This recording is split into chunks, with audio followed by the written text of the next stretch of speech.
Gaming journalists and mainstream media outlets may not be the ideal resource for finding out if a game is good or not.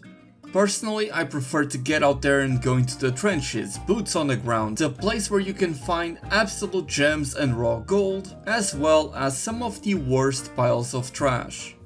Hello everyone, my name is Dark Hero and today we're going to be taking a look at Steam reviews for Sunbreak. Specifically bad reviews because, well, they're quite funny. By now, you probably already know that Sunbreak is a good expansion. It got good reviews all around, even though IGN didn't seem to like it as much.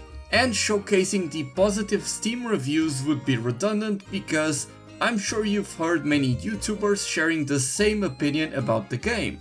That and a lot of the positive reviews on Steam will look like this. Okay, let's start with this one. Thanks for nothing, Nintendo. Worst game DLC in history. I wanted to craft Sergio's armor and I had to kill this stupid Banhabra insect which spawns only one time on a map and only every 50 minutes. And most of the time it didn't drop shit. And then I needed a Cyanotore shell, but that gay crab, bastard crab, the blue one, and it didn't drop in the end. I needed it from the little bastard crab's blue crab, no fun to be found in the end boss. I hate that this has no punctuation. The end boss fight, it only combines the worst of some other monsters. The master rank only has like 5 new monsters, the rest is old or reskin. Hopefully they will fix it soon. And there are no Steam achievements that work. This guy is really pissed that he had to kill an insect to make the Sergio's armor. This one's pretty funny too. It says, "Where Rampage," which contrasts with a positive review that says, "They removed rampages." Fuck Switch, can't you make a real PC game? Oh yeah, there's quite a few people that are upset at Nintendo for this. Boring, extremely boring. It's like Dark Souls, if the devs forgot how to make Dark Souls fun and just made everything 2 shots without any of the uniqueness. How do we make this monster everyone likes fun and a hard fight? Give it a running attack that does 80% of your health. Also make it spam ranged attacks, lol. Like, it's not even comparable to those cheesy flash games that would do the same fucking thing that gets you annoyed, but they might change it up sometimes. But this, the first 4 hours are you fighting the same high rank monsters, then after it's giant spamming ranged attacks that do all of your health and run at you. As my elitist Monster Hunter obsessed friend would say, he doesn't really seem to like his friend, Monster Hunter Rise has the best combat. Lol, kill yourself. He's talking about his friend. I wouldn't have gotten this, but hey, friends are worth it. After he says that. The terrible excuse of a Monster Hunter quote-unquote game. I came back to see if what I was told was true. Shagaru and Gormagala are so bloated with ranged attacks that they are both forced into using slow ranged attacks in melee range, letting you just walk to the side and wail on them. Sunbreak everyone. I especially like how he instantly compares it to Dark Souls and is upset about how the monsters are difficult and they almost one-shot him with each attack. Because there are plenty of reviews that say that the game is too easy even in Sunbreak, like this one. Wire bugs, wirefall and pets in the hub are still too powerful. If you have history with Monster Hunter and you felt Rise was too easy, the new content will be much of the same. You might get caught off guard for a card or two, but it's a lot of pushovers you are already familiar with, surrounded by mostly forgettable additions. I do agree with the part of wire bugs, wirefall and the pets being too powerful. I think that's true. This one just says, nah. I don't know how they did it, but they managed to make an expansion worse than Iceborne. There's quite a few of these reviews that actually compare Sunbreak to Iceborne, even though they're expansions to different games, which I feel like is a bit unfair. Like this one, for example, the fact that this DLC is priced at the same point as Iceborne is hilarious. 1/6 of the content for the same price. which I really disagree with. I don't see how Iceborne has all that more content than Sunbreak. And personally, I feel like the content in Sunbreak is more engaging, but that's just me. Bugfest. Personally, I haven't encountered any bugs whatsoever, but hey, everyone experiences the game differently, so maybe he really has faced a lot of bugs. Not fun at all, broken mechanic, broken hitbox, ADHD monster that keep hitting you, often crash. Don't waste your money on this garbage. Monster Hunter World Iceborne way better than this garbage. Regret buying this DLC, can't refund it because it over 3 hours. And I also like the clown emoji and the laughing emoji there. Pretty funny. Another Monster Hunter DLC and another reason why I question purchasing these games. The monsters for this DLC are alright at best. The designs are very cookie cutter. The endgame, yes I mean the endgame already, is very bland. You will honestly bash your head against the wall trying to kill certain things because all they did was give things more health, so much so that on some enemies you will spend the next 20 minutes bidding on before you do anything to them, and make them hit 5 times as hard while everything gives you some sort of status ailment or another because of the affliction that is happening to all of the monsters. I personally disagree with a couple of points already. Yes, the endgame is pretty bland, but it's pretty much similar to most of the endgames that we have gotten for the past 6 Monster Hunter games. Also, I really do believe that the designs that we got in Sunbreak are really good. Like the 3 lords are all fantastic in my opinion. And the final boss was really good compared to the last few that we got. The weapon and armor design for the master tier is top notch, however there was clearly favoritism in designs for certain weapon archetypes. Some weapon archetypes just look awful in comparison to others. Okay. Like, I'm not a fan of having to go back and kill Ibushi and Arwa another 100 times because now they have the affliction status, which makes them master tier. Okay.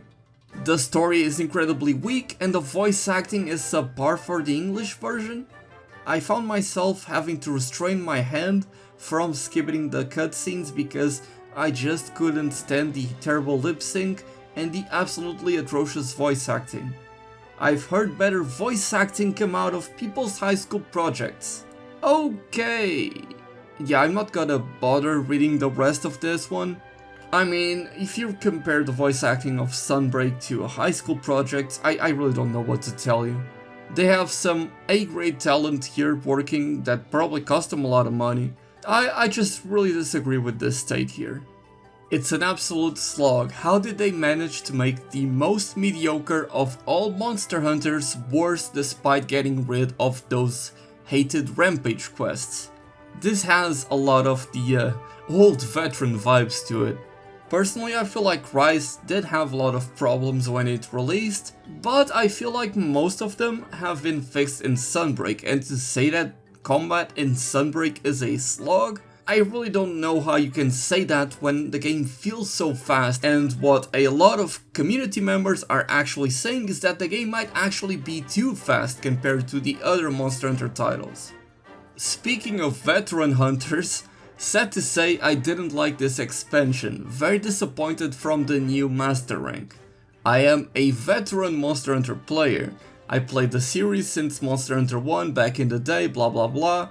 I pre-ordered this believing that the game will go back to the G rank roots, the real difficulty, the real challenge, the real hard work required to get some serious unique stuff.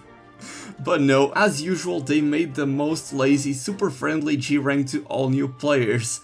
It's very sad to see G rank go down to hell like this. Oh man, the old veteran, everything is worse now vibes on this one. This is too good.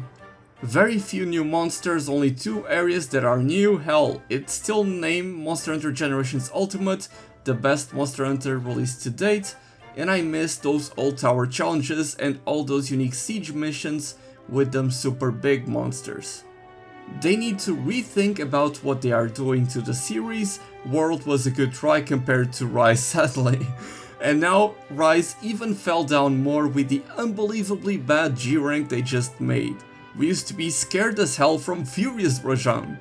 We used to wipe a lot like champions. Each player needed to be in his full awareness and geared up to beat high-end content. In this expansion, I barely even changed my gear from high rank. I didn't even bother much with skills. I finished the game like a breeze, so bad even the variants of older monsters don't even have any crashing attacks that make you faint. Now nothing, same old, that's just super lazy. If you just like Monster Hunter, by all means get this one, but if you really want a challenge and you want to try a G rank, then try the PSP games or play Generations Ultimate.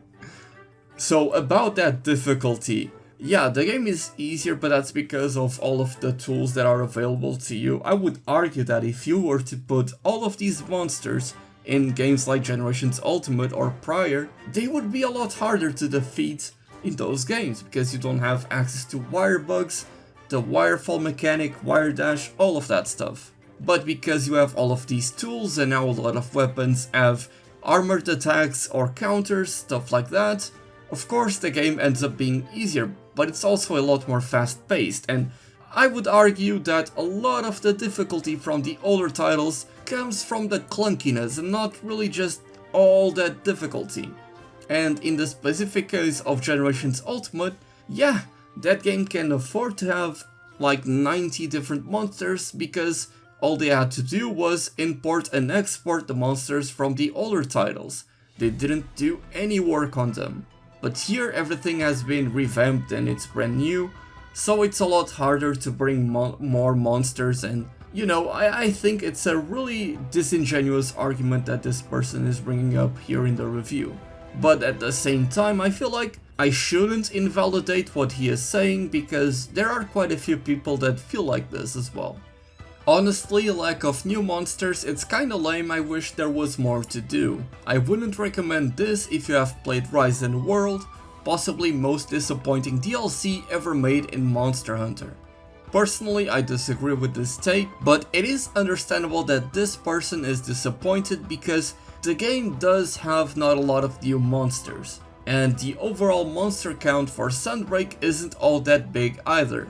I'm going to be making a video in the future where I talk about the monster roster in Sunbreak, and if in fact Sunbreak does have a monster roster problem, but a very large portion of the negative reviews for Sunbreak do mention the lack of monsters being a prominent factor on their negative review. So it is important feedback for the developers to take into account and hopefully do something with it. After all, we're going to be getting many free title updates starting next month, where we're going to be getting at least 2 new monsters. So hopefully the devs do a good job introducing these new monsters, and they're a lot of fun and are rewarding to hunt. 3 hours in and I've only seen 3 new monsters. In Iceborne, every single hunt is a new monster. A disappointment thus far. Now, again, it goes back to the same criticism of Sunbreak not really having a ton of new monsters, and especially new monsters to the franchise. A lot of the monsters that were added in Sunbreak were returning ones, but of course it's hard to judge how much progress he made in 3 hours, because if you're a bad player, maybe you take an hour to complete a couple of quests, but if you're a good player you can do like 5 quests in an hour or something. So it's very hard to judge the progress level of this person, but I would say that while Iceborne, yes, at the start, pretty much every single hunt you do is a new monster that you haven't faced before, I feel like Iceborne had a bit of a pacing problem because they front-loaded a lot of the new monsters, which is cool if you're a more casual player and you're not really looking forward to playing the game a lot more past the beginning. But what ended up happening was there was a huge stretch between the middle towards the end of the Iceborne expansion where there were no new monsters for you to fight, which was a bit of a bummer and it was a bit boring. But I get that if you're going into a new expansion, you're very excited to see new content, and it can be a bit disappointing to not see new monsters for a good while. If I remember correctly, in Sunbreak you start off the expansion by hunting a Daimyo Hermitor, which is a new monster, but then you end up hunting like 2, 3, maybe 4 monsters that are already in the base game, and only then you go back to hunting a new monster. So yeah, maybe the pacing could have done better. I feel like this is fair criticism. But leaving a negative review 3 hours into a Monster Hunter expansion, and only mentioning the new monsters, nothing else, yeah, I would also give a clown emoji to this review. Overpriced due to a lack of new content, worst G-Rank expansion in Monster Hunter history. Now that's a hot take. The first 3 hours and only one new monster, the crab from second, and I pay $40 for this shit? So this guy is progressing even slower than the guy from before, cause he has only fought one new monster in 3 hours. That's pretty funny. Okay, this is a big one. First off, I love Monster Hunter. World was my favorite game for a while and played it since Monster Hunter Tri on the Wii. But this game is not Capcom's best achievement within that series by a long shot in my view. From a technical standpoint, the game is fine, nothing major, but it is a Switch port to PC, so no hard feelings there. Content-wise, I could talk for hours how this game disappointed me. Here are the biggest points. Bland maps with no love for detail, especially compared to Monster Hunter World. A lot of recycled monsters and not much special new ones. Nice, but at times too easy gameplay. The speed of the Palamute and new acrobatic skills makes getting to know the map redundant. No, it doesn't. And the mobility of the Silkbind moves makes getting to know the monster redundant. The gameplay loop now just feels like get in, rush to the monsters, since you already know where it is for some reason, make your flashy moves, 10 minutes later he is dead. Okay, so after reading this review, this seems to be another archetype of the old veteran hunter that prefers the old style of Monster Hunter. This person seems to be a lot more reasonable, however, and goes back to what I was saying earlier, that a good portion of the community feels that Rise, and especially now Sunbreak, might be a little too fast compared to the older Monster Hunter titles, which is a fair criticism. Personally, the way I see it, Rise and Sunbreak are like a spin-off title, if you will, that is more focused on action and making the game more streamlined for newcomers and just for you to have fun with the monsters. You don't really need to track the monsters with paintballs, you don't need to worry about all of that. You can just see where the monster is, you can quickly go there with the use of the wire bugs or riding the Palamute, and just have a fun time with what I believe to be the best combat there has ever been in Monster Hunter. And of course, this being a Monster Hunter veteran type of review, the reviewer has to include what entry was their first whenever they started playing Monster Hunter. That seems mandatory at this point. Something to note is that the Steam review score for Sunbreak is quite a bit lower compared to what it usually is for Monster Hunter, and it doesn't really have to do with anything of what I've talked about so far, but mostly because of a technical issue that meant that some players were unable to access the Sunbreak expansion. This issue has been fixed for a few days now, so a lot of the negative reviews that the expansion has are pretty much invalid now, but I wanted to highlight these negative reviews because while some of them were quite funny and made me laugh, I feel like quite a few of them are actually fair criticisms, even though some of them might be delivered in a not so polite manner, if you will. For those of you that don't know, Sunbreak is being developed by a different team that has developed World and Iceborne. Monster Hunter has always been developing games with two different teams, where they focus on different products. And Rise and Sunbreak especially are clearly very experimental products where they try to really go overboard and make Monster Hunter as flashy and crazy as they could. And seeing that Monster Hunter is a long-running series that has been going on for many years now, a series which their fans are usually very attached to the franchise and the games, you know there's always going to be some resentment when you steer away from what Monster Hunter initially was all those years ago, and when you go into a totally different direction and make a product that is so different it could be seen as being from a different franchise. I get it, and that is the source of a lot of negative reviews, which is fair. But I feel like some of these people should try to see Rise for what it is, a different Monster Hunter entry that doesn't try to appeal to all Monster Hunter fans, but just tries to provide a fun time for everyone. And keep in mind that this was initially developed for the Switch, so portability has to be taken into account, which is why most hunts are meant to be much faster. Again, the criticism of the monster roster not being large enough is a valid one that I plan on addressing in a different video, so do look forward to it. But in the meantime, if you have enjoyed this video, why don't you give this other one a try? I'm sure you're going to love it. Thank you all so much for watching, my name is Dark Hero, and as always, happy hunting!